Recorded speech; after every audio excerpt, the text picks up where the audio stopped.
So good afternoon, gentlemen of the press. Thank you all for coming today. For those of you who don't know me, my name is John Moore. I'm the press officer of Woking Football Club. Let me introduce today's panel. First of all, the chairman of Woking Football Club, Rosemary Johnson. Hello. The new manager of Woking Football Club, Anthony Limbrick.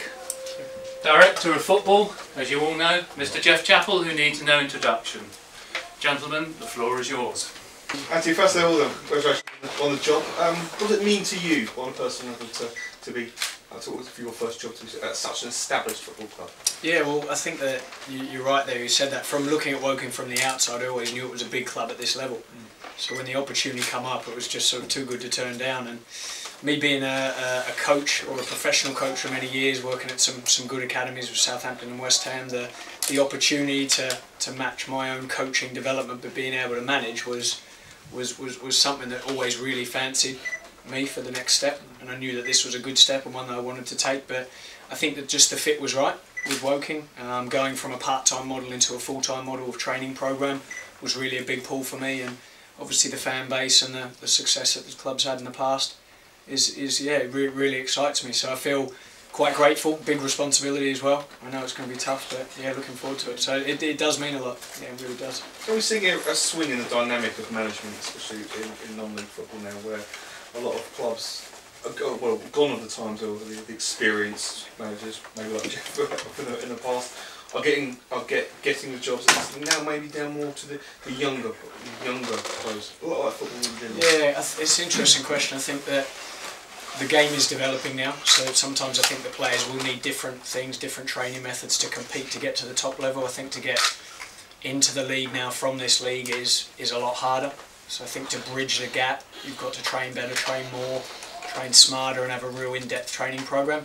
But I think just still remembering the old school values, I think is just so important. So for me, before coming in here, I wanted to make sure that I'd be able to still instill my values and my philosophy before we even talked about football, of hard work, ambition, belief. We need to have all those things with the players, the staff, the fans, everyone working together to try and achieve that. So I think, although there might be a lot of young managers coming in, and obviously I'm one of those, I think that you can't forget those old school values and beliefs to couple maybe a new training model. So yeah, I think there's a lot of younger managers in the league now, in this league, which is a good time for myself to come in. And I think whether you're young or old, you've got to come in and perform and win games, and that's what I'm going to have to do, yeah. You won't need me to tell you, you're stepping into the shoes of a very, very popular person at this football club. Yep. It's nearly 7 years, am I right in saying that? 6.5 years. 6.5 years. That's a lifetime in football management, as I'm sure you're about to find out going forward in your career. The lifespan of a manager is not particularly high. It is usually more in non-league football, I'm seeing that. But you know all very well what Gary achieved here, how popular he was with the supporters, and will always remain with the supporters at Woking Football Club. What do you tell those supporters that are concerned, not concerned about yourself, but concerned about losing the past, losing Gary and what he brought to the football club? Yeah, I think that, listen, I'll always be grateful for what Gary and Tomo did. I think that they did have a long span here with a good history and did have a bond with the fans. I mean, I can't control that now. I want to concentrate on moving forward and what we're going to do. I'm going to implement what I know in terms of football-wise and get the buy-in from the fans and everything from that. I think that there'll be a lot of people wondering what I'm about and how I work out there, and I think I'm looking forward to proving that to them. I think when you're a new manager coming in, you've always got to prove yourself anyway, and I'm well aware of that. So yeah, I'll do my best, work how I know I've always worked. I think that the fact I've had that professional experience as well, moving the club into, I said before, the full-time model, I think will really help. So that will give me experience there. I mean, in terms of experience in the league, I haven't managed a game in this league yet, but I think in terms of experience of coaching good players and working with professional teams and working under good managers, I think that the message I would say to the fans is it's 24/7 to me. I've come in full time, it's my job. I've taken this risk, which is a big one, but a good one, and one that I needed to do for myself. And yeah, I'll give maximum effort and really do as much as I can. I take this the right way. Why were you given the job? Yeah. Having not managed in the league. Yeah. I'm guessing he doesn't know too much about the league at the moment. I'm sure that'll start soon. Why were you given the job over maybe a manager that's been around the block, that knows the league inside out? Well, I think first of all my work ethic, my enthusiasm, I think is infectious. It rubs off on people. I know how to work with good players. I've got, like I talked about before, good experience of getting players into the professional leagues that I've worked with, and I think I'd be able to the person who can bring that professionalism and training environment, and overall just trying to move the mindset from a part-time club into a full-time model and full-time club. So I think that would be one of the strong reasons why I got the job. I think I've got good people around me as well. I look to appoint a good assistant who can add experience to that as well, and obviously we've got Geoff, who I've been linking in with closely, who's been great with me so far. I'm going to need him a lot this season, but he's going to need me as well, and I think we'll have a good relationship of working together. He knows the leagues inside out, and also knows what it takes to win at Woking. So just to confirm, the club will be going full time next season. Yeah, we're going to go into a full time training model. So the days at the moment were Tuesdays and Thursdays, but now we're going to train Monday, Tuesday, Thursday, with the option of Monday and Thursday afternoon training sessions. So in a normal professional week, you train Monday, Tuesday, have Wednesday off, train Thursday, Friday. As you know, we'll take out that Friday session. I think that would be something we'd look to bring in maybe in another season, but I think just adding that extra day and the options of afternoon training will really be able to kick it on. Yes, it's 3/4 full time.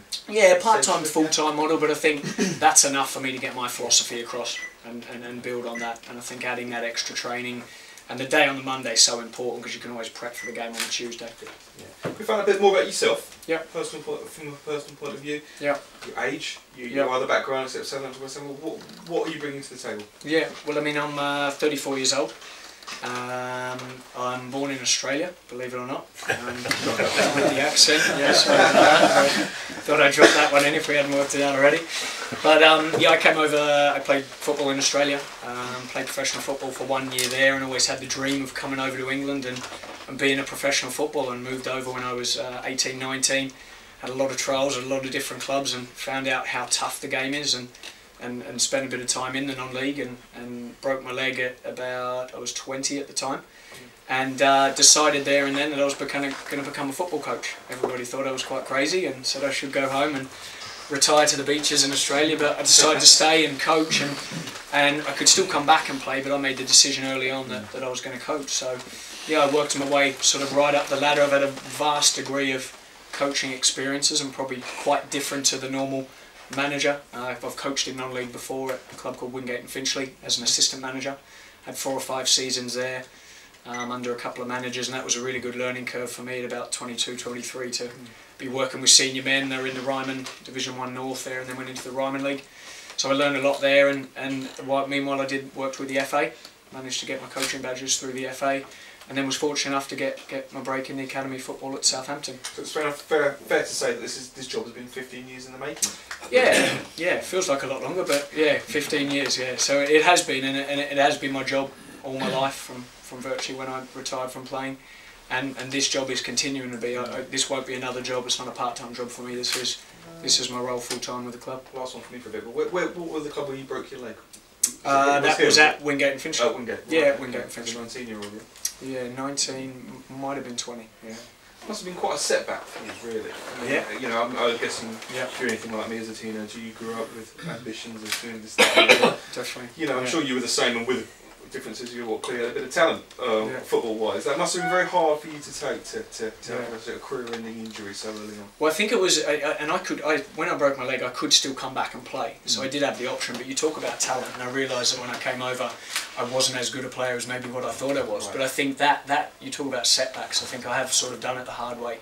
In every coaching job I've had, I've always had not much experience, and people have always asked me that question, and I've had that setback of breaking my leg, but that was probably in a way the best thing that happened, because I realised that I needed to go into another profession, which was coaching. And I think that with all the experiences I had, and I think setbacks and dealing with mistakes are one of the most important things in life and football. And I think that a lot of footballers at this level need to learn how to deal with that. So I always try and refer back to those things of the mistakes and setbacks. But I think it was a really turning point for me, and made me realise that I wanted to dedicate my life to coaching.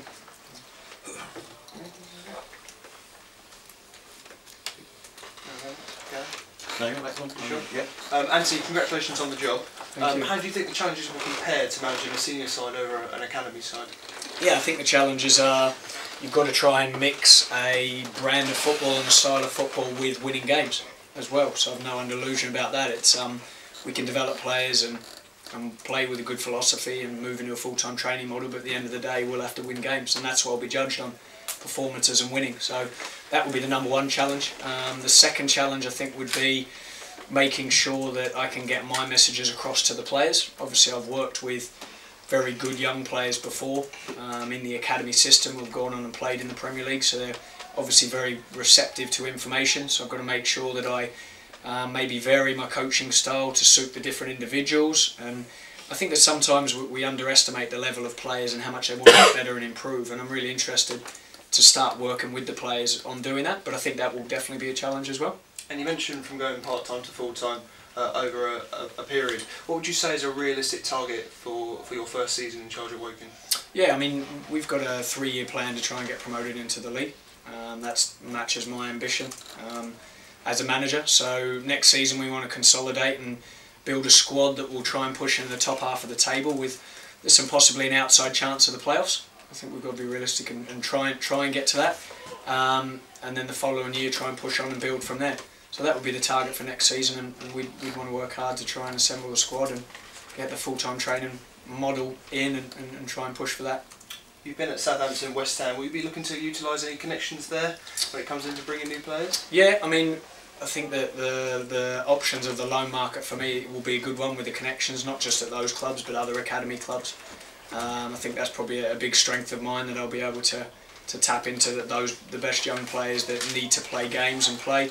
However, I've got to make sure that we get the right characters in. We don't want young players coming in who maybe don't want to play at this level or don't respect what it's like and how hard it actually is in the league.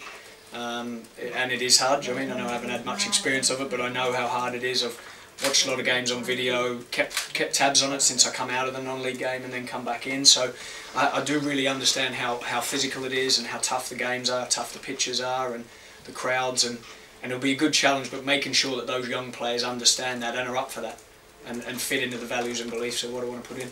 Yeah, Anthony, you mentioned the pitches there.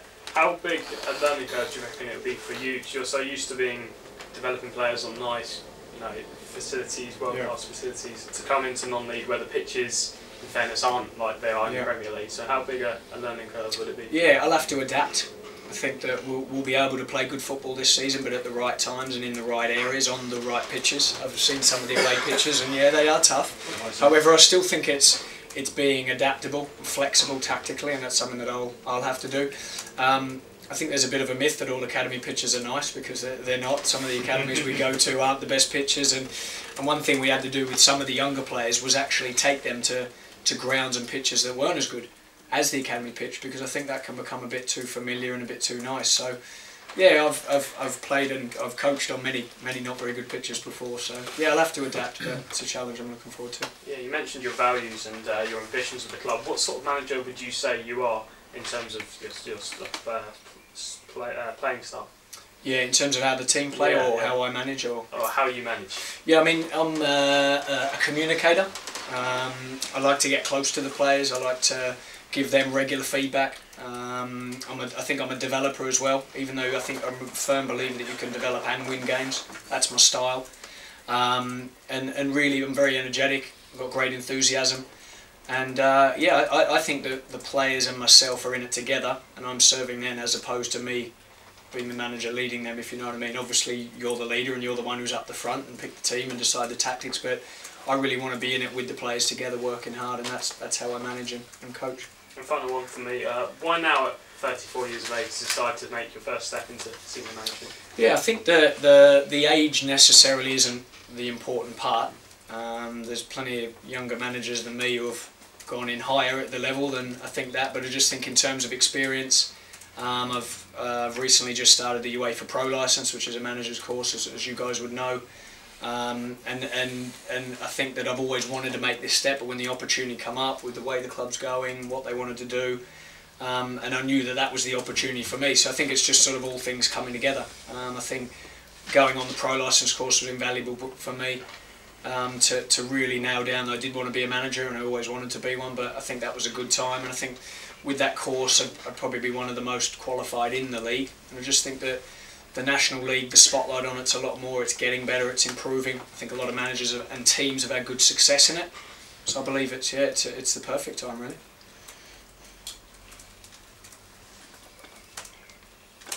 Are you connected in any way with the new investors?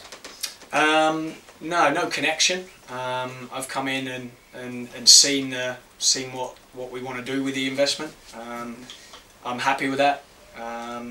It was part of the plan that I would, or my plan that I would come in, and I think that we would need new investment to push the club forward with those sorts of things. So yeah, in terms of connections, I'd say no. I'm hired by the football club. That's what I want to do. But it was important to me that the club were moving forward, and that was part of the process, that I knew that they were coming in and wanted to invest. So I think that was an important part. What have the investors said to you about the plan? They haven't talked to me directly. I've talked through people at the club. It's about the plans and where it's going. Yeah. It's exciting for you. I mean, it's total blank canvas for you, I suppose, in a lot of ways. Isn't it? Yeah, in some ways. I mean, I've been at a club, Southampton, where there was a whole redevelopment, and a new owner come in, and it was a good experience for me, seeing that what can happen with the right investment, the right plan off the pitch as well, football wise. When I joined Southampton, they were in League One, and saw the money or the investment come in there, and then they built their way up and obviously got in the Premier League. So I think that I've seen it work. I've been involved in that. I've seen that the structure of football you'll need off the pitch to match that. Sure. And I think that's where I come in, and that's why it does excite me. Yeah. I'll ask you a question you probably would be happy to answer. Okay. Struck us some names of the players at Saints and at West Ham that you've helped progress over the last, how many years? 10 years or so? Yeah, there were some good ones at Southampton I was lucky to work with. I came in as the under-14s coach. It was a full-time role, but I was lucky enough to help out with the 18s and 21 sessions every morning, and it was just such a bonus for me to see a 16-year-old Luke Shaw, James Ward-Prowse, Callum Chambers, Harrison Reed, Sam McQueen, Jake Hesketh, and those ones. Matthew Targett now as well, and Jack Stevens. Josh Sims as well had been put in. So to be able to work with those players every day and see them develop and improve, and that was sort of only for a 1 or 2 year period, because some of them then moved on to the first team, and then the next batch come through. It was good. I think I'd like to think that when I sit down with the players and meet with them, I think they would look at me and say, this guy knows what it takes to progress into the league, and a lot of the players in this league want to do that. Hopefully with this club, and that's what I think is important, to get my link with the players and the buy-in from them. So yeah, I was very fortunate enough to work with those players, and yeah, it's good. Anthony, you were confirmed on Saturday. Yep. Have you had a chance to speak to the players yet, or meet any of the players? Yeah, we've done a lot of work from Saturday onwards. Yeah, on the players and the squad and that sort of thing. I've spoken with a few of the players over the phone. I'd like to get a lot more meetings in this week. It's obviously been a busy time with you guys here and whatnot. So yeah, we'd like to get in and meet with most of them as soon as we can and be really proactive. I'd like the squad to be in the majority completed by the first day of pre-season. Apart from probably 1 or 2 loan signings, which I understand will have to be sort of after that pre-season period when they all go away with the first team. But I'm really settled on having a small squad, a tight-knit squad, with not too many players, but that feel a real bond and really work together and know that most of them are going to play every week. So yeah, we'd like to get that done as soon as we can. It's going to be a busy couple of weeks, that's for sure, of assessing and working out where we go. You can go for a younger squad. Feelings that maybe not the kids, but yeah, you kind of hold us more towards that way. I'd be naturally attracted to the younger players, yes. However, I think you need experience in this league. Speaking to good people in the league and people who have been promoted out of this league, I've spoken to a few managers, and you do need a level of experience who know the level. And obviously, speaking to Geoff, that you will need a spine of experienced players. We can't get away from that. I think you need that experience. So, but that coupled in with the right players, I think the experienced ones who come in or stay in will need to be buying into my philosophy and the work that we're going to do and the extra training. So I think, yeah, the experienced ones are going to be really key and be an extension of myself. Yeah. Have you got a date in mind for a return to pre-season? Yeah, we'd like to do sometime in the week before the 1st of July, where we would have a players meeting with fitness testing on one day and then really get into pre-season after that. So we'd have a similar presentation meeting on this is how we play, this is the plan of pre-season, we go through the objectives of pre-season, everything like that. We're looking at that probably on the staff meeting on the Monday, players meeting on the Tuesday with the testing then, and then starting on the Thursday. And we get 5, that'd mean we'd have 5 sessions in before the game on the 8th. Anthony, how supportive have West Ham been in your decision to come here and manage? Yeah, they've been really supportive. Yeah, the academy manager there is Terry Wesley, who I've learned a lot from. I've been there for about 13 months, I think 13, 14 months, and yeah, when he heard of the decision that I'd made to come here, he said, yeah, good luck to me. He'd managed in this level as well, so he knows what it's like, got good experience, and he's a developer of staff as well, and West Ham were like that as a developer of staff and wanted to see them push on. So yeah, they were really supportive actually, which was good, and I was pleased for that because I enjoyed my time there. Maybe one for Rosemary. In terms of budget for next season, are you going to be, will be increased, I take it, this new investment? Is that pretty much a given, is it? We're going to be looking at having a competitive budget within the league. Yeah. And that will, is it essentially going to be more, or? I think to be a competitive budget, I think we'd all be aware of the level of budgets that some of the clubs have in our league. So clearly it's going to have to be a step up from what it was. Okay, great. You've spoken briefly about loans and transfers. Do you see transfers as a challenge for you with your lack of senior experience? I think I've got a lot of connections in the game anyway. We loaned a lot of players out at West Ham that we would go and watch, so we'd speak to a lot of managers there in the league, in League 1, League 2. Like I said, I kept in touch with a lot of people in the conference or in the National League now.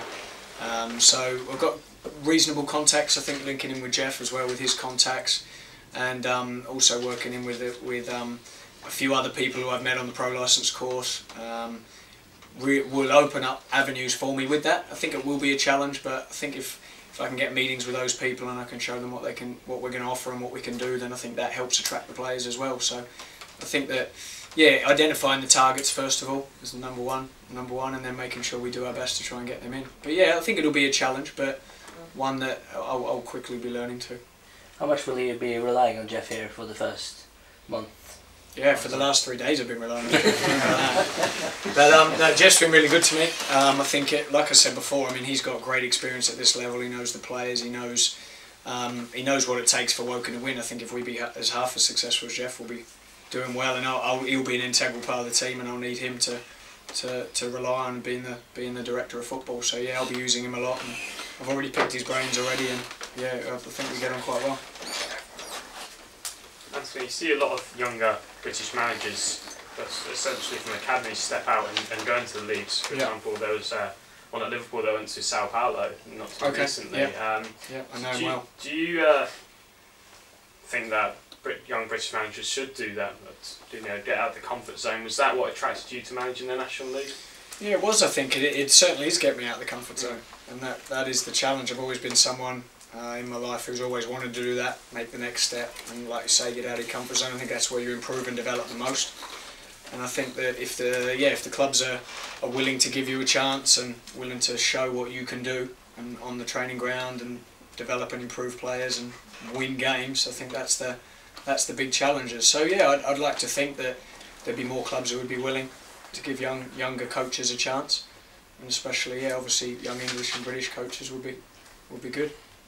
It's perhaps a risk for Woking appointing a manager that has a little experience in the league. Yeah. It's also a risk for you. You're coming out of it's a different industry in a lot of ways. Coaching for 14, 15 years, dealing with players. Yeah. Successful job, I'd imagine, at West Ham and at Saints as well, with a good track record of helping produce these players. You are essentially taking a bit of a personal risk, aren't you? Was management always there for you? Because obviously, as I said, the two things they're not mutually exclusive. Yeah, I think that developing players and management is different.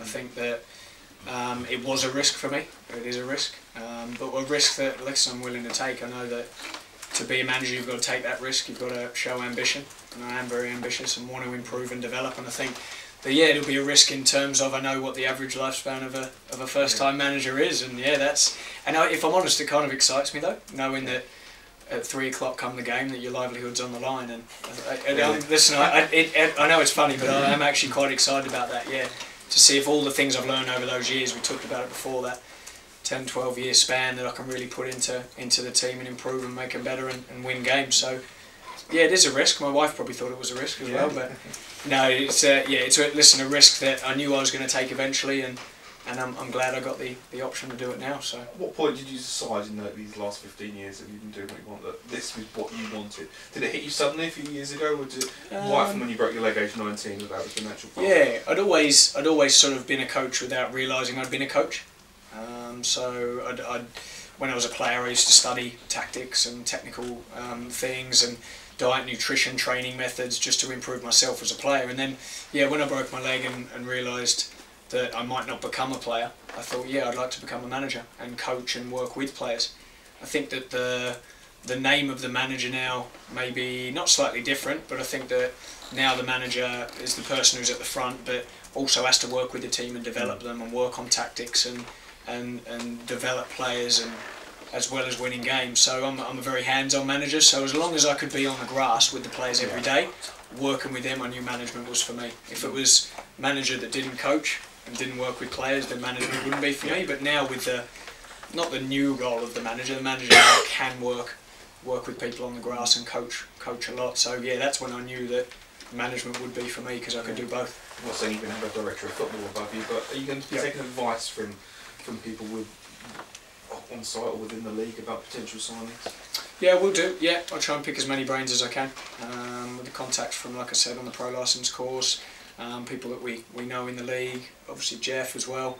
We'll be trying to. I think it's good to work, whatever job you're in or wherever you go, you've got to try and get as much advice as you can. So yeah, I'll be trying to look into that. A question for Geoff, please. Geoff, you must have had lots of applications for this role. So Wokin's obviously always been a very well thought of football club. Yeah, I mean they're sitting on my phone now. I've not even answered them. There must be 15 on there, and I know all of them. Yeah. But I think it's a wonderful opportunity for Anthony. I think it's a massive change. I've never known too many coaches that want to actually manage, because you go from teaching to telling, if you know what I'm saying. He's now the ultimate boss.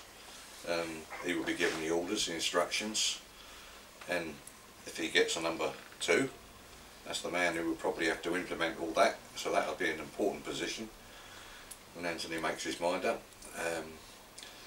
I'll be certainly getting in his ear and saying, don't ever get too close to certain people, because you don't want to be too friendly with people. You, in this game, you don't know who you can trust. That's experience you can't buy. I know that. And the first words I was told when I came into management was, do never ever get too close to your players. Things have moved on. I know things are different now. And I never did that, because you get, that's in my players, which we're going to try and implement here, were much more of a close bond than we've been here for years. We haven't been as close, knit together since I've been back here, which is 8-9 years. We've had good players, but little things like going in the bar after for their meals, all together brings together the teamwork, which is he's going to need. He's going to need all them together once you get that bond. And we've lacked a little bit of that over the years with various managers, and you know, little things like after a game this year, where we have meals after the game for the opposition and the home team. Not all of our players have gone in there, and sometimes the opposition don't. There's little things that we can tighten up on and make things better. But the game has certainly moved on. But it's a wonderful opportunity, and coaching wise, I think he's got every credential there. Come the 5th of August, he's certainly going to need a change of underwear. it will be, it's tough. This is a tough league. It's on a par with the league. The top half of this league is probably as good, if not better.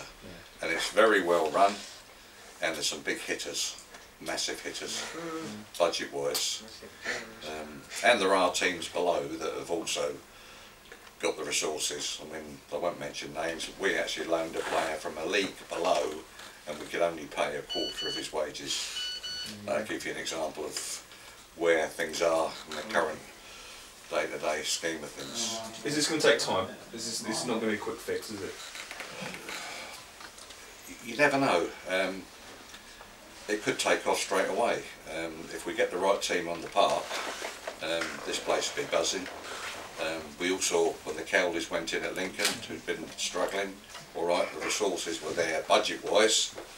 They've done it in the first hit. It's possible. We had a 3-year plan here some years ago, but we went the other way. I think those of us that have been here, we remember that. So I get nervous at 3-year plans, but I think he's got every chance, believe me. You get this crowd buzzing, winning, they'll come. My first appearance here was in front of 87 people. Within 5 years we were hitting 3,000. I know it can be done. I described it as a sleeping giant, and which we are where we are now. Our gates are averaging 1,500, just under. We need to up them, but if you're winning, they'll be coming. Yeah. So it's fantastic. Try and flog some of those £99 season tickets, don't you? Need to flog a few more, yeah. No, they're going very, very well. Yeah, it's a great, I mean, very well. £4.50 per football match. It's a really Yeah, well the idea no-brainer is for we the want the board. ground full every week. Yeah. It's very simple, we want the ground full every week, we want the atmosphere back in the ground, and clearly the fact that we've already sold over 1,000 Really season great. tickets in, what, 2 weeks? Wow. So that's it, and if you, well I wouldn't go in the club shop because they're a bit busy in there, but it is absolutely manic in there, and it's bringing back that feel-good feeling, which is what Geoff is saying about bringing back the sleeping giant. That was the whole idea of the process, was to get the ground buzzing again, and those of us who discussed it, particularly in discussion with Sutton directors, were incredibly helpful.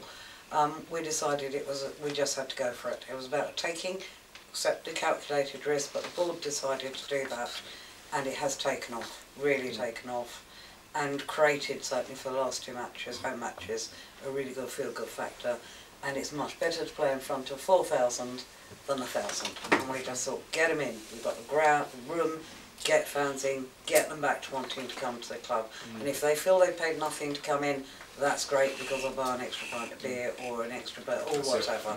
It's about bringing people back into the ground. Is it a sense of responsibility from the club as well to make football affordable to the local area?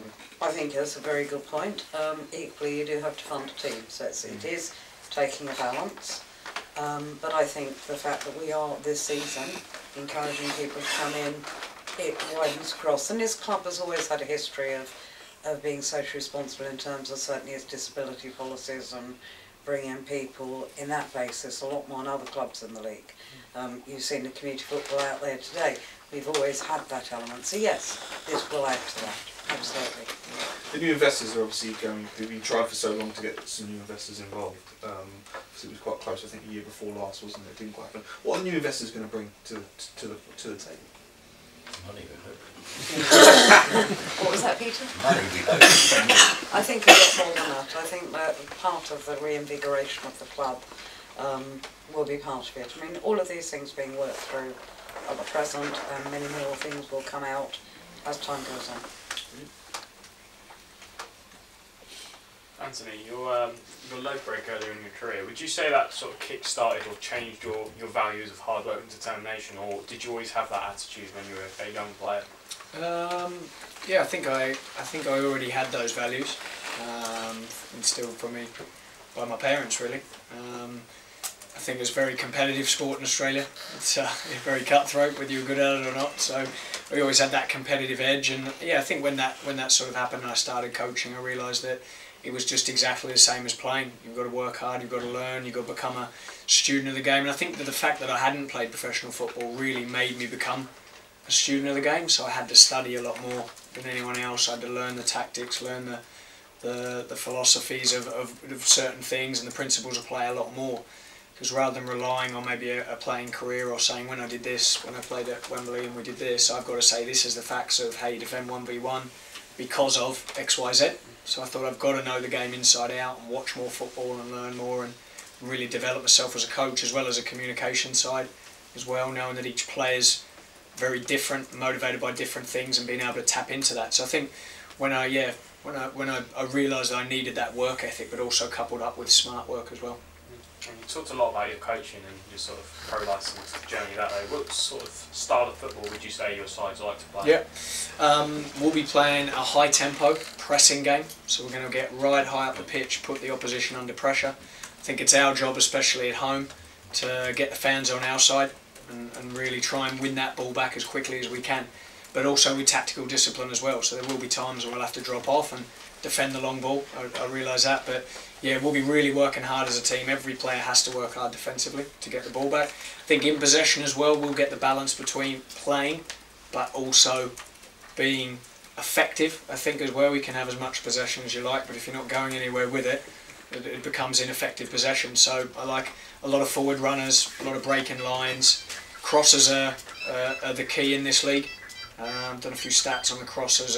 Goals are scored in each game. I think in week 43 out of the week 43 in the league, I think it was something like 72% of goals were scored from crosses, including set plays. So you've got to be able to create and score from them, and you've got to be able to defend from them as well. That'll be our tactic. We'll have a target of amount of crosses that we want to get into the game.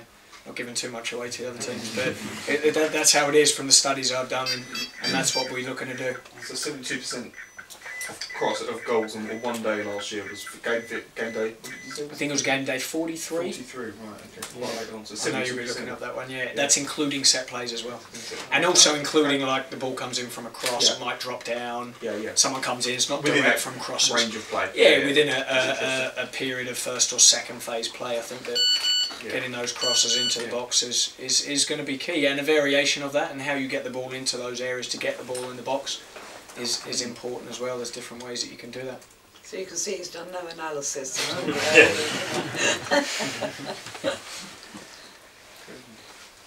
Anthony, you spoke about attracting or playing youth players as well. How important are the experienced players in the squad currently? For example, say the likes of the goalkeeper Poke or Kieran Murcher in midfield to your team. Yeah, I think that just like the younger players, but the experienced players will have to buy into what we're going to do with the training program, with the values and beliefs. And I think that if they buy into that and are willing to train more and work hard and be a real role model for the younger players, then they can be invaluable. I think that the experienced players in any squad always help and run the change room. So they're going to be really important that they're on my side with that. We're working closely together and really singing from the same hymn sheet, so to speak. I think the leaders in the change room are so important. And although we say the manager is the leader, and he is definitely, we need to make sure there's leaders on the pitch as well. Definitely leaders in this league or in any league. You really need leaders. So I think they're going to be important. I think I'm right in saying Delano left this morning for Maidstone. Is there any other news of other players leaving the club? Yeah, because you're going to Scotland. There's been rumours. Yeah, no confirmed news as yet. We knew about Delano quite early on.